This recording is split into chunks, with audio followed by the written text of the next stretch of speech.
Surgery കഴിഞ്ഞതാണ്. പക്ഷേ ഒരു 5 മിനിറ്റ് നടന്നാലോ അതല്ലെങ്കിൽ ഒരു 10 മിനിറ്റ് നടന്നാലോ ഒക്കെ മുട്ടിൽ പെയിൻ വരുന്നുണ്ട്.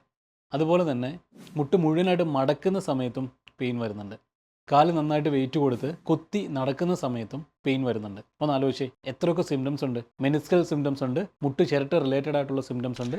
ഇത് കൂടാതെ പ്രോപ്പറായിട്ടുള്ള ഗെയ്റ്റ് ട്രെയിനിങ് അഥവാ വാക്കിംഗ് ട്രെയിനിങ് കറക്റ്റായിട്ട് റീഹാബ് പ്രോഗ്രാമിൽ ഉൾപ്പെടുത്തിയില്ലെങ്കിൽ ഇത് കാരണം വരുന്ന ഇംബാലൻസ് കാരണം വരുന്ന പെയിനും ഉണ്ട്. ഇതിനൊക്കെ പുറമെയാണ് ലെഗ് ഹൈപ്പർ എക്സ്റ്റൻഷൻ വരുമ്പോൾ ഉള്ള പെയിനും. ഇതൊക്കെ ഫീൽ ചെയ്യുന്നത് മുട്ട് ചിരട്ടയുടെ വലത് ഭാഗത്തും ഇടത് ഭാഗത്തും ഒക്കെ ആയിട്ടായിരിക്കും.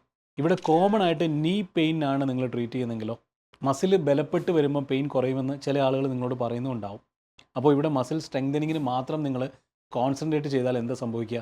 ഈ പെയിൻ ഒന്നും വിട്ടു മാറില്ല. ഇനി അഥവാ മാറിയാലും അത് താൽക്കാലികമായിരിക്കും. കാരണം വീണ്ടും ഈ സ്ട്രെയിൻ വരുന്ന സമയത്ത് പെയിൻ വീണ്ടും സ്റ്റാർട്ട് ചെയ്യും. ഇതൊരു മെക്കാനിസമാണ്.